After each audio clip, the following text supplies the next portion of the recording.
Bienvenidos a Más Salud en tus Manos. Soy Paola López y para mí es muy grato tener la posibilidad de hoy compartir este programa que está dedicado a hablar sobre la salud mental en los niños. Y es que el cambio drástico que hemos vivido en nuestra cotidianidad los ha afectado directamente. Ellos de un momento a otro dejaron de ir al colegio, dejaron de ver a sus amigos y tuvieron que incorporarse a una realidad virtual para seguir asistiendo a sus clases y además a una realidad de convivencia en sus casas que quizá desconocían.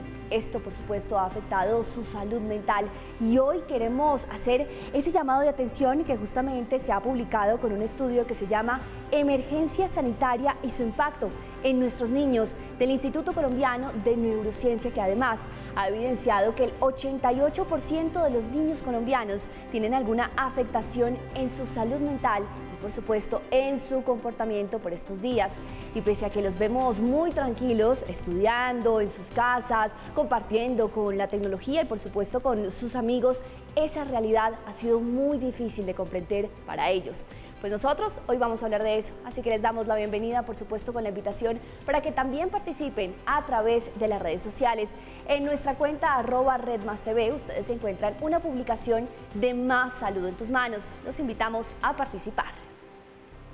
El COVID-19 paralizó al mundo y generó cambios drásticos para la vida de todos. Estar confinados en casa, cambiar la rutina de trabajo, la forma en cómo nos relacionamos, genera sin duda efectos en nuestra salud mental, incluida la de los niños.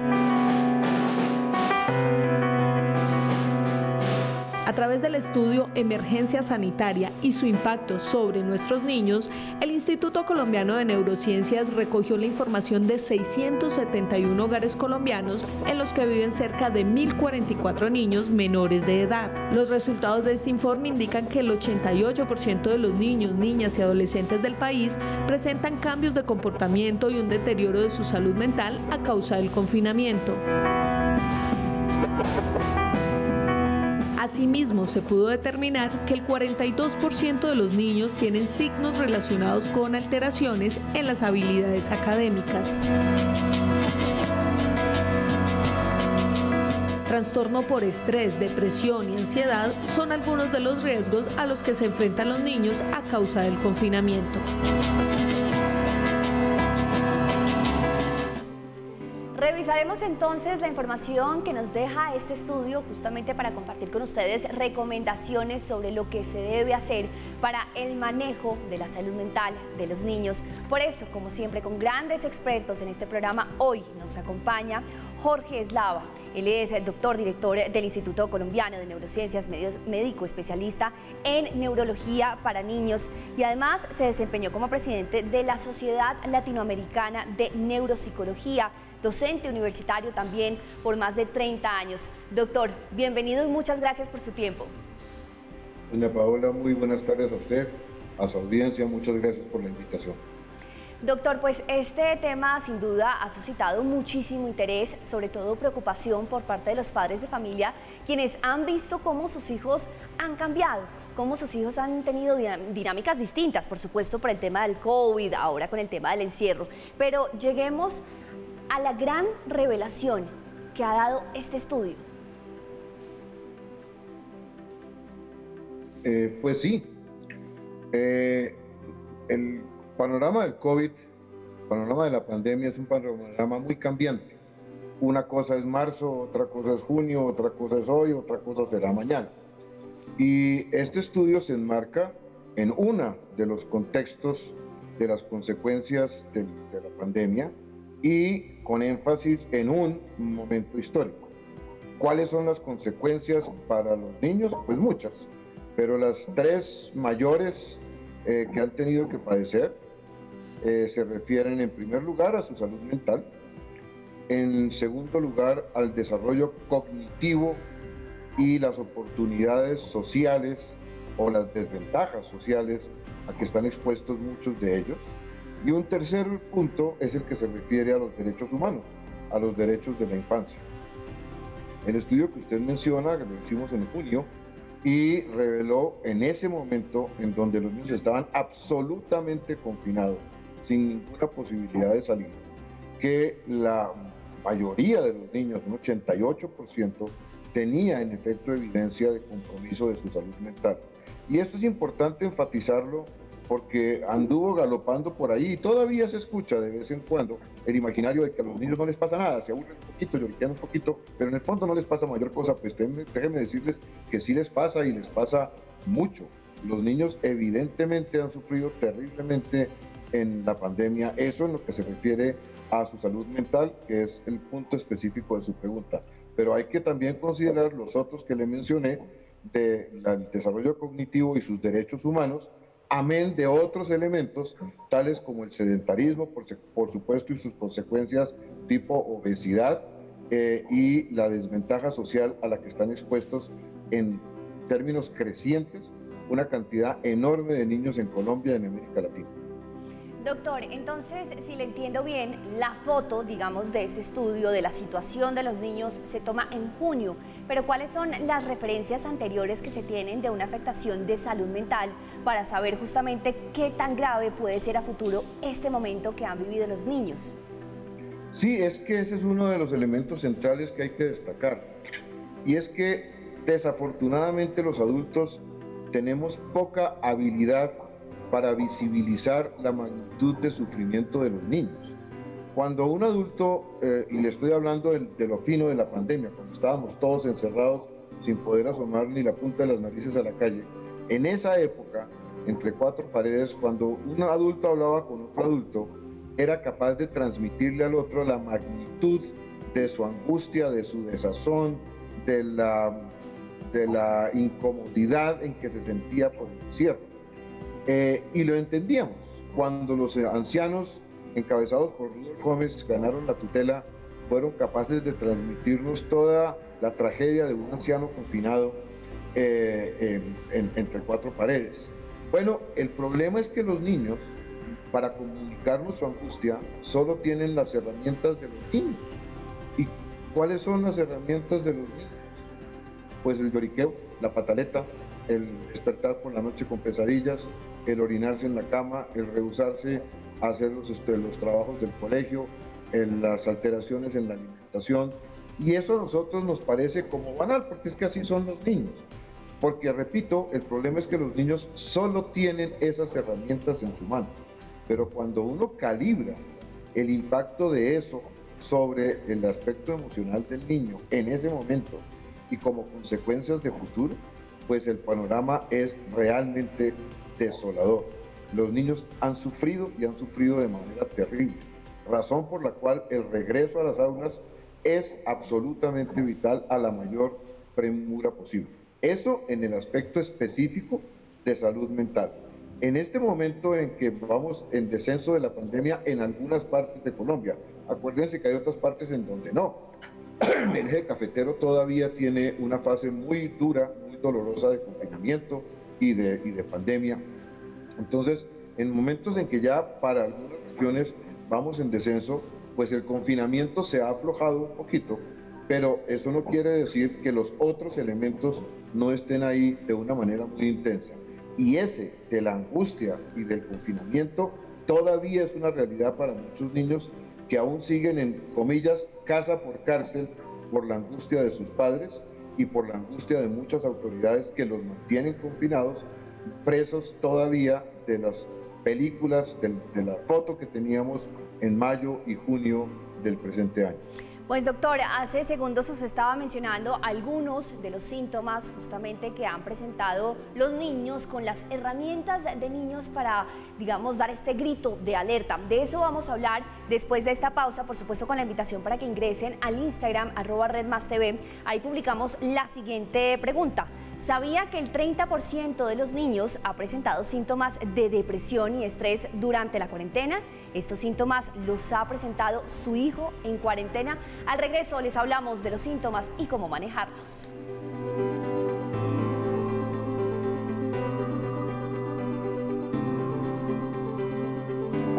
Nubia es una mujer colombiana echada pa'lante, que junto con sus hijos encontró en internet otra forma de vender sus kits de siembra y ahora es toda una youtuber.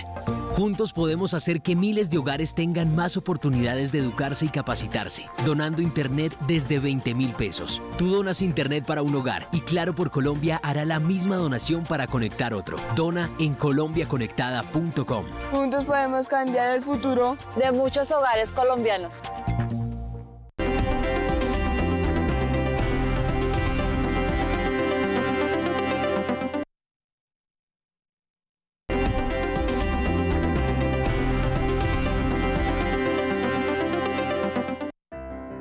Con los cambios vividos a causa del confinamiento por el COVID-19, es apenas normal que los niños tengan expresiones de estrés e incluso de ansiedad, pero es elemental que tanto padres como cuidadores sepan manejar estas situaciones.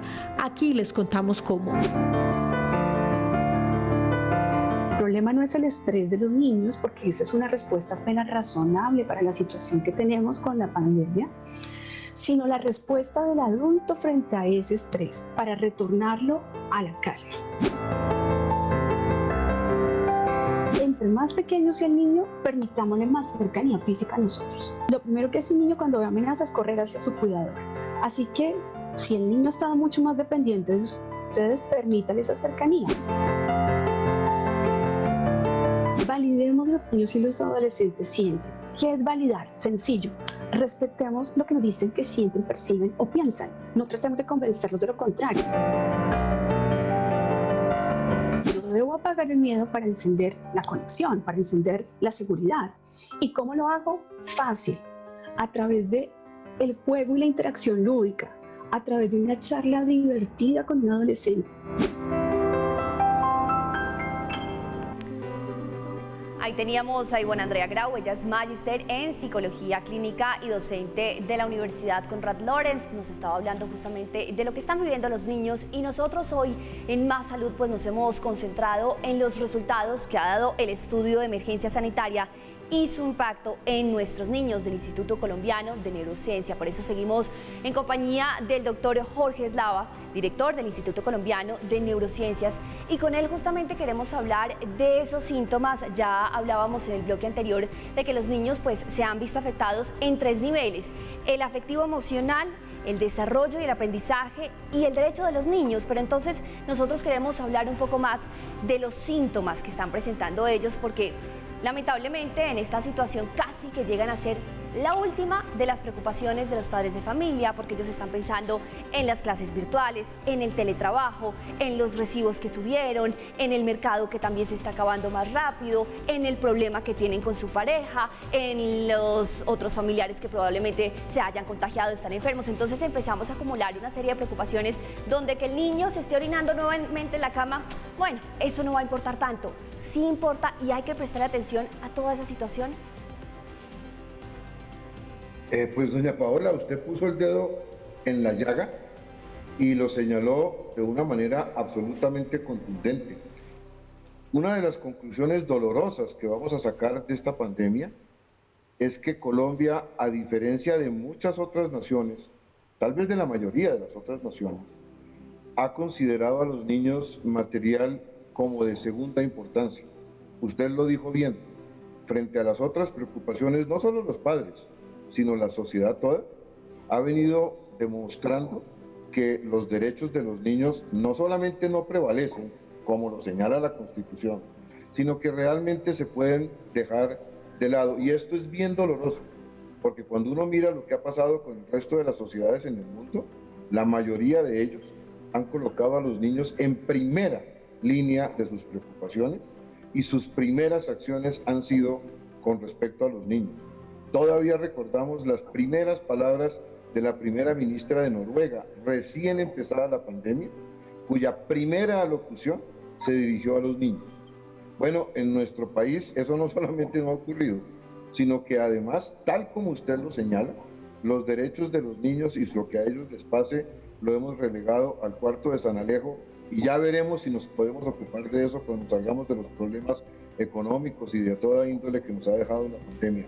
Ese es un señalamiento que usted hace, que es muy doloroso, que es muy cierto y cuyas implicaciones vamos a tener que reflexionarlas muy largo de aquí en adelante.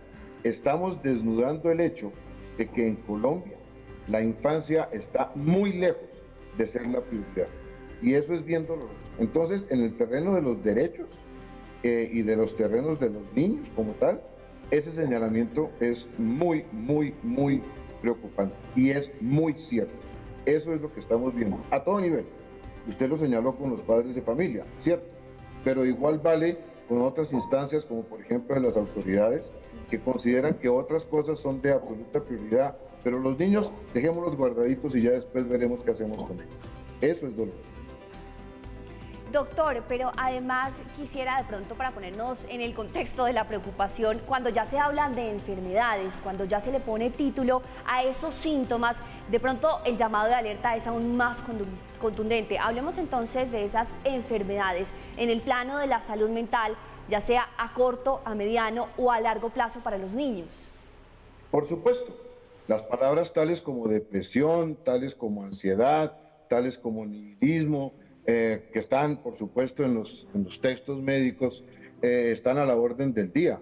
¿Cuál es su magnitud? ¿Cuál es su frecuencia? No lo sabemos, porque es que tampoco ni siquiera las hemos tabulado, dicho sea de paso. En la misma consonancia de lo que usted señaló, en donde los niños no han sido una prioridad, no hemos recogido las estadísticas sobre esos hechos. Pero además, es que solo hasta épocas muy recientes se está pudiendo atender ese tipo de situaciones médicas, porque hasta hace poco ese tipo de patologías no llegaban, no podían llegar a los espacios de atención simplemente porque las prioridades estaban por otro lado. Entonces, hasta ahora estamos empezando a recibir esas consultas y hasta ahora estamos empezando a recoger ese material. Por eso yo no creo que nadie en este momento en Colombia pueda dar cifras sobre ya palabras concretas como las que usted señala, palabras como depresión, palabras como ansiedad, palabras como insomnio, palabras concretas de la terminología médica han estado terriblemente, pero su impacto real en términos numéricos, y aquí hago referencia al estudio que usted mencionó, en donde sí cuantificamos lo que estaba pasando en ese momento.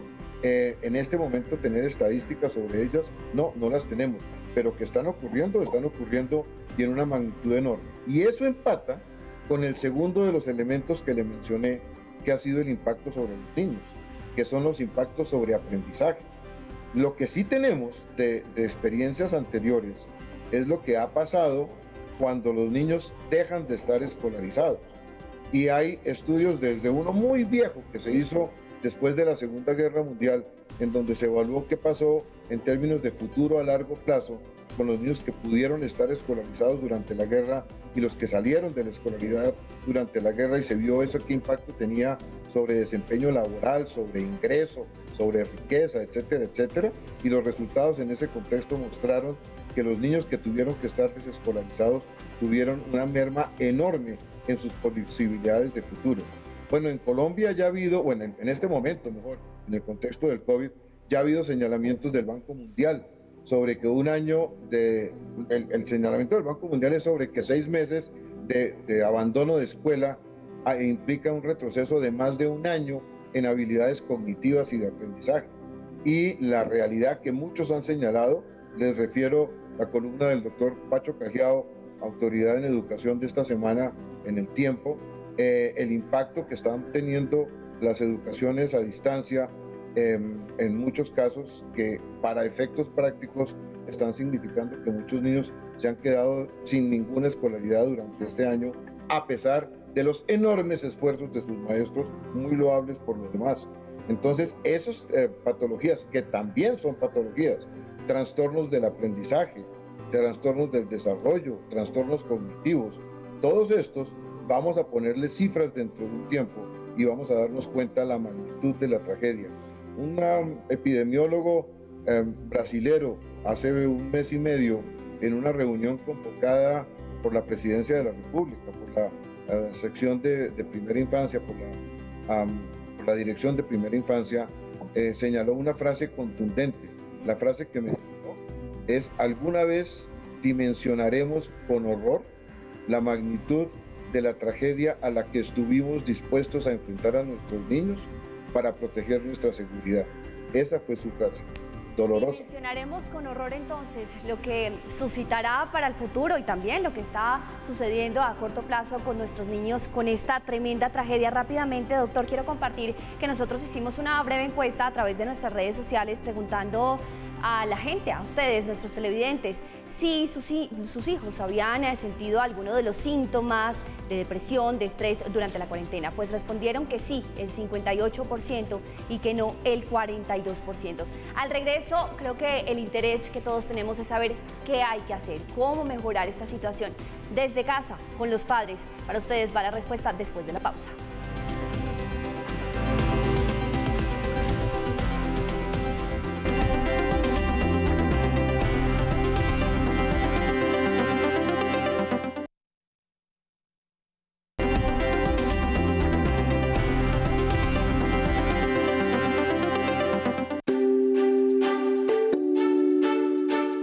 La nueva normalidad que estamos viviendo desde hace algunos días genera incertidumbre en los adultos y también en los niños, niñas y adolescentes. Es por esto que aquí les hacemos algunas recomendaciones para enfrentar esta nueva forma de vida.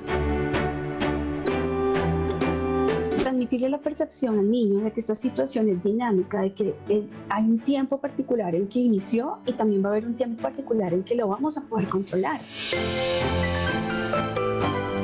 Hay que animarlos a seguir los protocolos de los colegios, hay que animarlos a seguir los protocolos de los lugares públicos.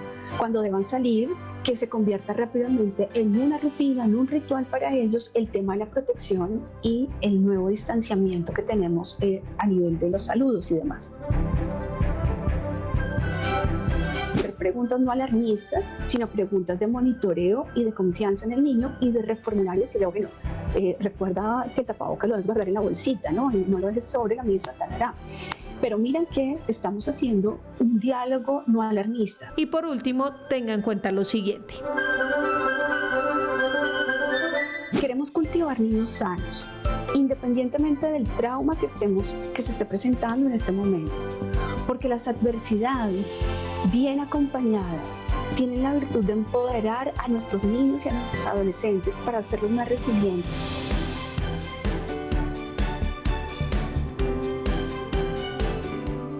Y también seguimos aquí en compañía del doctor Jorge Eslava, director del Instituto Colombiano de Neurociencias, y con él la gran respuesta, la conclusión de este estudio que nos lleva justamente a preguntarnos cuál es la mejor opción de ayuda para frenar estos comportamientos. Doctor, ¿qué hay que hacer? Gracias, muy amable. Sí, básicamente lo resumiría en 3 puntos. Punto número 1, el retorno más pronto posible a las aulas. Este es sin duda, el elemento central. Se podría hablar en extenso de este y de los pros y los contras, pero en aras del tiempo dejémoslo ahí. El primer elemento y central es el regreso a las aulas a la mayor brevedad posible. El segundo elemento es que aprovechemos todos los espacios que son posibles para que los niños puedan disfrutar de la libertad, del saltar, del brincar, del socializar, del estar con otros niños, por supuesto con las medidas de precaución que son pertinentes, eso es obvio, pero sin quedarnos presos del pánico irracional en el que con mucha frecuencia estamos. Nos espera por lo menos 1 año, tal vez 2, hasta que ya regresemos a la plena normalidad con las vacunas y todo lo demás. Y en este tiempo tenemos que aprovechar todos los espacios posibles para que nuestros niños puedan socializar y puedan tener libertad. Segundo elemento. Y el tercer elemento es que mientras tengan que estar confinados, hagámosles la vida de la mejor manera posible. Por un lado, entendiendo su desazón y su angustia, y no castigándolos a diestra y siniestra porque lo hicieron mal o lo hicieron mal aquí o allá, pero además agarrando toda oportunidad para convertir la vida cotidiana en elemento lúdico y en elemento pedagógico. ¿Qué es esto? Les pregunto. Ustedes dirán que es una cara. No, no es una cara. Esta es una ensalada que la mamá preparó y a las 11:30 de la mañana se la mostró a sus hijos y los retó a ver quién podía hacer la mejor ensalada para el almuerzo. Esta frase no es mía, es de Francesco Tonucci, quien dijo que la clave está en convertir la cotidianidad en elemento lúdico y en elemento pedagógico. Un montón de frijoles pueden ser 2 montoncitos de 3 frijoles aquí y 5 acá. Y si los juntamos, ¿Cuántos montones quedan? 1. ¿Cuántos frijoles tienen? 8. ¿Cuánto es 3 más 5? Y 3 montoncitos de frijoles cada uno de 5. Los juntamos. ¿Cuánto es eso? 15. ¿Cuánto es 3 por 5? Etcétera, etcétera. Convertir la cotidianidad en elemento lúdico, en elemento pedagógico. Ay, y doctor. cuidar a nuestros niños. Esas serían mis 3 recomendaciones. Magnífico. Número 1, regresar al aula. Número 2, aprovechar los espacios. Número 3, cuidar a nuestros niños en lo que tenga que hacer de confinamiento, Sí. convirtiendo la cotidianidad en elemento lúdico y pedagógico. Doctor, magnífico, muchísimas gracias por acompañarnos, de verdad ha sido muy productiva esta conversación y entender que en la cotidianidad, pero en sacarle provecho a esos espacios, a los frijoles, por ejemplo, a la ensalada del almuerzo, está la posibilidad de que nuestros niños tengan una mejor salud mental. Gracias por estar con nosotros. Tengan ustedes una muy buena tarde, un abrazo a su audiencia. Cuídense, por favor, este bicho es peligroso. Ojalá les amanezca lo más pronto posible y en la mejor manera. Que estén muy bien. Hasta luego. Gracias, doctor. Excelentes recomendaciones, pero también nosotros tenemos una especial para ustedes. ¿Necesitan hacer un giro? Llegó Claro Giros, la manera fácil, segura y cercana de hacer un giro. Con Claro Giros, realiza tus giros en puntos de venta Claro autorizados y los recibes en puntos Claro de Efectivo de todo el país. Encuentra los puntos Claro autorizados en claro.com.co. Hasta aquí más Salud en tus manos. Esperamos que la entrega de hoy haya sido de mucho provecho, especialmente para los padres que por estos días están tan preocupados con tantas situaciones de la pandemia, pero particularmente que se fijen en la salud mental de los niños.